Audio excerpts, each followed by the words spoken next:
and welcome back to the Doctor Who Marathon. I'm your host McEdam, and today we're going to be talking about The Time Warrior, written by Robert Holmes and directed by Alan Bromley. This is a 4-part adventure that starts the last series of the John Pertwee era, and this story has a lot of changes into it. The main obvious one is the intro. This introduced a new intro which lasted all the way basically to the end of the 70s, and it will be adapted into Tom Baker's era, and this is probably one of the most iconic intros to Doctor Who. In fact, it was used in a Family Guy short with Star Wars, which was a fun little joke in that one. So this is the first story that introduces that. We also get introduced to a new companion. You might have heard of her, you might have not, but this character, played by the legendary Elizabeth Sladen, is Sarah Jane Smith. There she is, on the cover there. Sarah Jane Smith is just a British icon. Her stature almost rivaled the Doctor himself, or herself, depending on which incarnation you're looking at. And yeah, a lot of people love her. She is easily up there as one of the best companions of the series, and this is the story that introduces her. And it's also, we'll get into the monster, which is clear from the cover. But anyway, how was this story written? Because you see, this story is a pseudo-historian. As you might have recalled, during the Second Doctor era, it was believed that stories set in the past were hugely unpopular.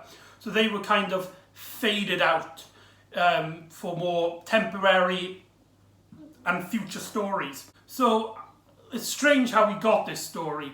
What happened was that Terence Dicks, the script editor of the series at the moment, basically had a dare with Robert Holmes, in that I dare you to write a story set in the medieval times, which was considered a very hard thing to do back in the 70s. I personally really love medieval Doctor Who stories, so I would have thought that would have been easy for a professional writer, but apparently not.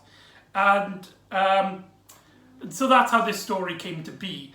And later on, Robert Holmes will return the favour by asking Terence Dicks to write a story about a lighthouse. But we'll get onto that when we talk about Horror Fan Rock. Today we're talking about the Time Monster.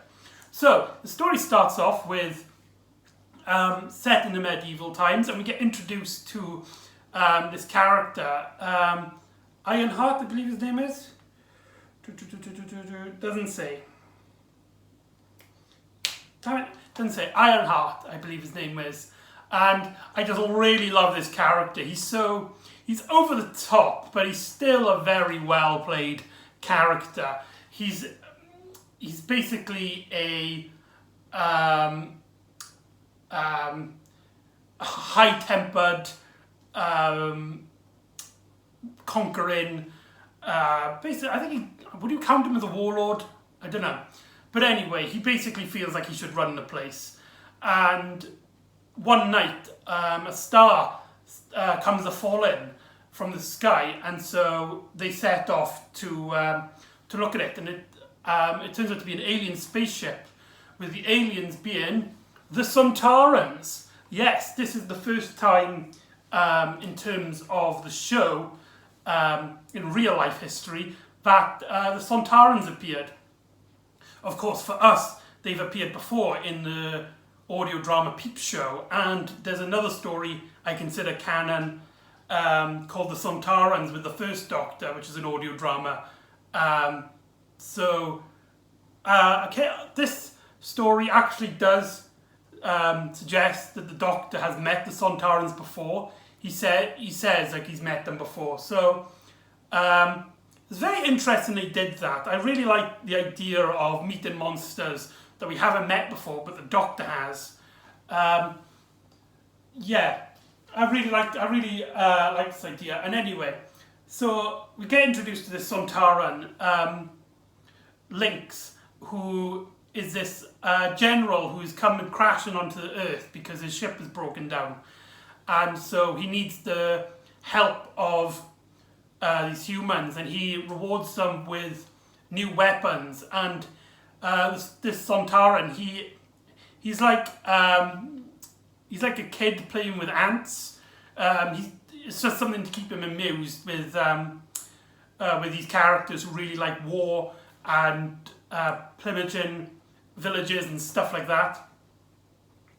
However, he discovers that during this time on Earth there aren't any scientists that can help him, so he basically constructs a machine to pick him from the future, or in terms of this story, the modern day, which then takes us back into Earth with Unit. Oh no. So I just discovered there's a damage on the box. I've never noticed that before. That's very bizarre. Anyway, yeah, so we get a nice little cameo from Nicholas Courtney as the Brigadier, but it's only really a cameo here, and he basically explains to the Doctor that scientists, about half a dozen of them, have gone missing, seem to vanish. So what he's done is he's put all the scientists into one building so he can keep an eye on them, or at least all the ones that seem to be taken. And we get introduced to another scientist who's they establish really quickly that he has trouble seeing without his glasses. I can't remember his name. I want to say Professor Bernard, but that's most likely wrong. Sorry if you can hear that. Anyway, so we get introduced to him, and he's all he's a very nice character. He's not like a major character. I guess he is, but you know, you do like him enough that you will follow him and you root for him. And then he says something about, because the Doctor introduces himself as Dr. John Smith, which was his alias back then, and the scientist is like, well, I've just met another Smith. This is, I believe he says Julian Smith, and comes through the door is the beautiful Elizabeth Sladen, who introduces herself. And yeah, an iconic opening for a companion, especially when the Doctors are pretty amused by Miss Smith, as the Doctor basically is like, oh yes, I read your scientific paper. Oh, have you? Yes, I was especially amused when I realised that you must have wrote it when you were 5 years old. So it must have been a paper from like years ago. And then she explains that she's not actually this person, that she is actually a reporter, Sarah Jane Smith, whose auntie was the scientist, but she was on a tour in America, and there was a mix-up, and she basically took advantage of it. So she went into the unit base and to try and get a story. And she got a bit more than she bargained for with this one. Yeah, so they have a little discussion and stuff, but the Doctor basically decides to keep her around. But the other scientist, he suspects, and he tells the Doctor, and the Doctor, when he's like, it's not her, they're like, what should we do with her? Shoot her?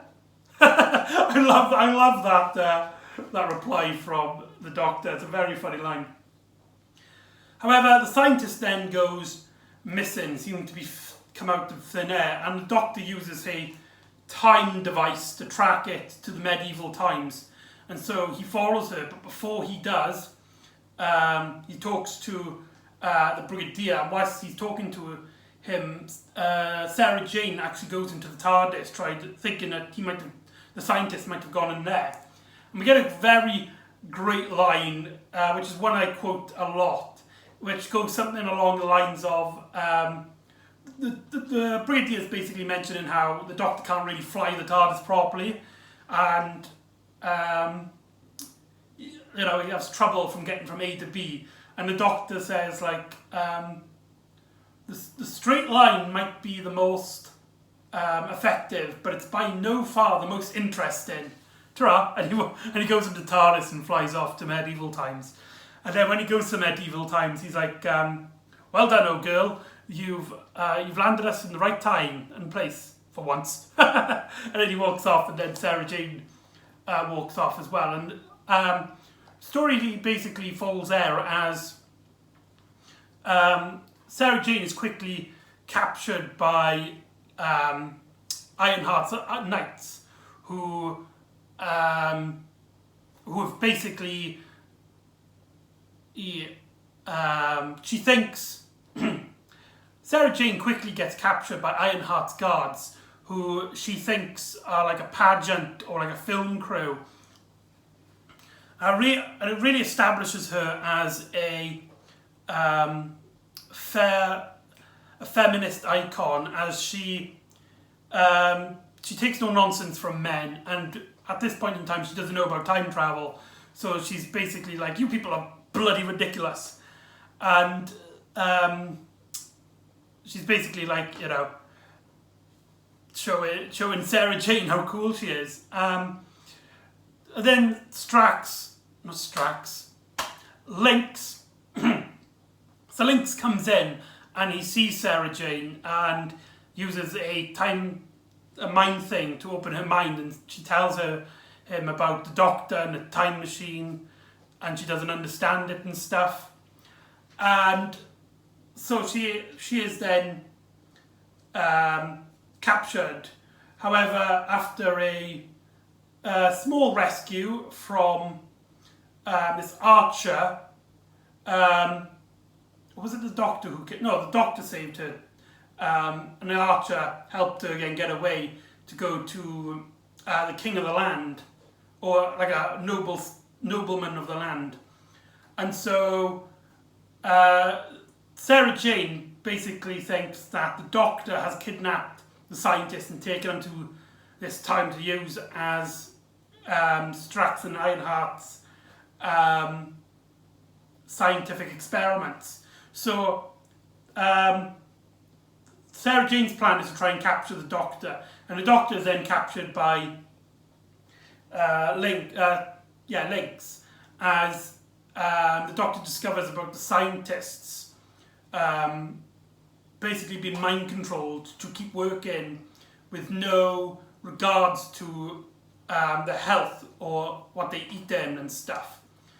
And this is a fantastic confrontation between two characters, as not only does the Doctor mention that he's met them before, which we hadn't seen in terms of the TV show, but it's also the first time we get the mention of the Doctor's home planet. This is the story that calls the Time Lord homeworld Gallifrey. Yes, it's the story. So, another great first for this story has the first appearance of Sarah Jane, the first appearance of the Sontarans, the first of the iconic intro and the diamond logo, and it also has the first mention of the first time the Doctor's homeworld is called Gallifrey. So, yeah, very cool. Anyway.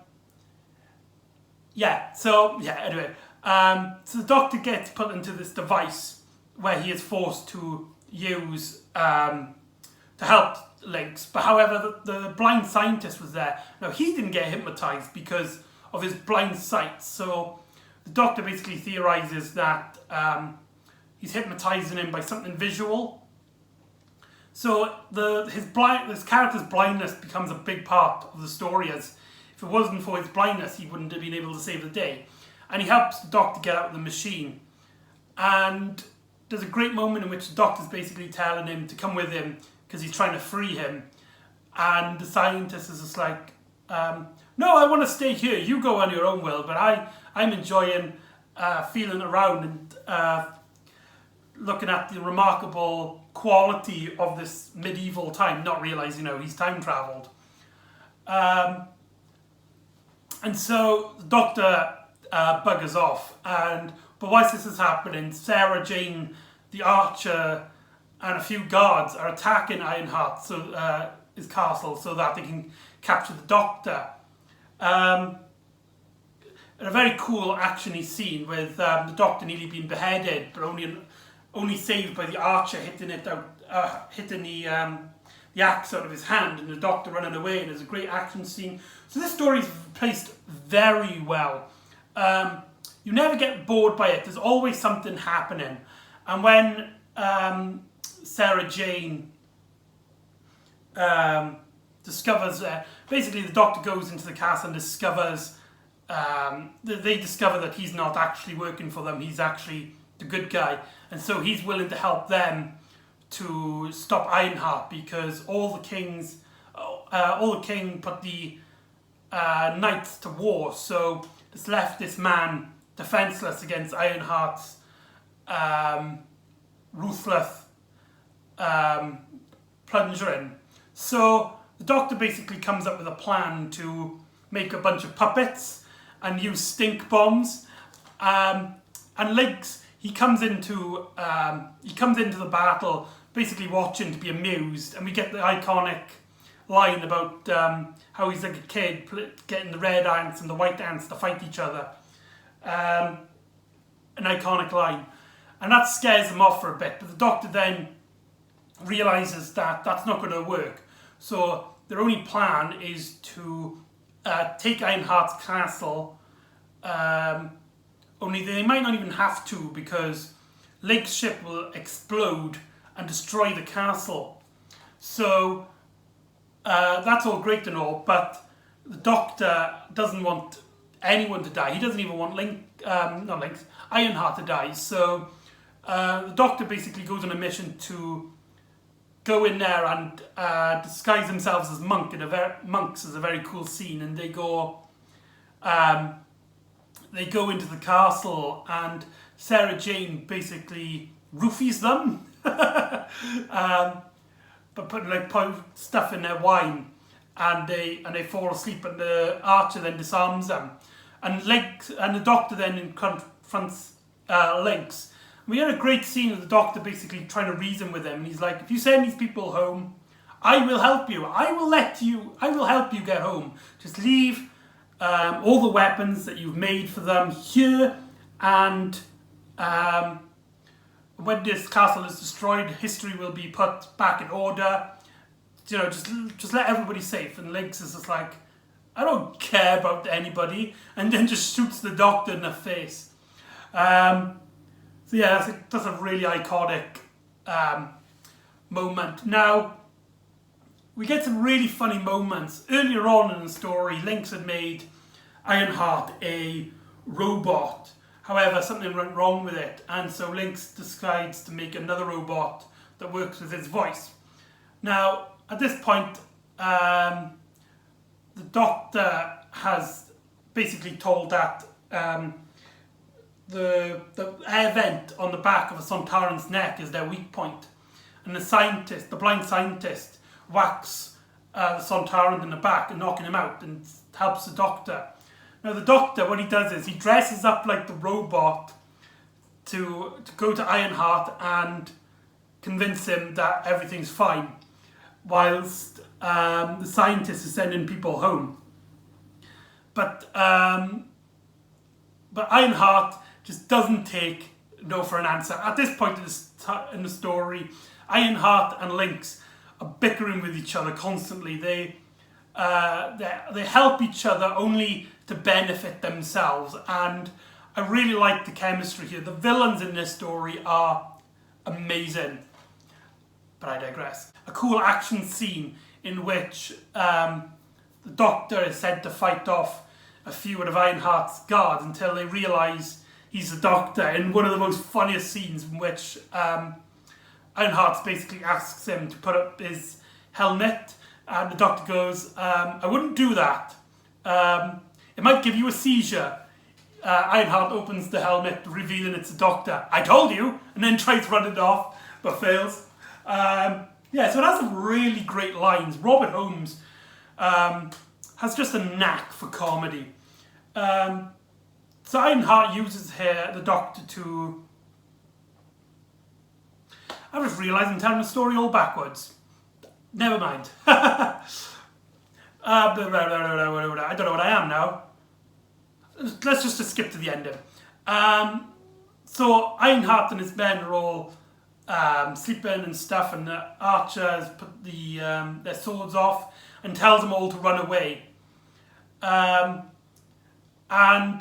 Lynx is all ready to set off in his ship. However, the Archer hits an arrow on the back of his neck and knocks him down. And after all the scientists are now back on modern times, so now the castle is about to explode, and they all run out and the day is saved. Now it's important to note here as well that the effects weren't up to the quality that Alan Bromley put up for himself.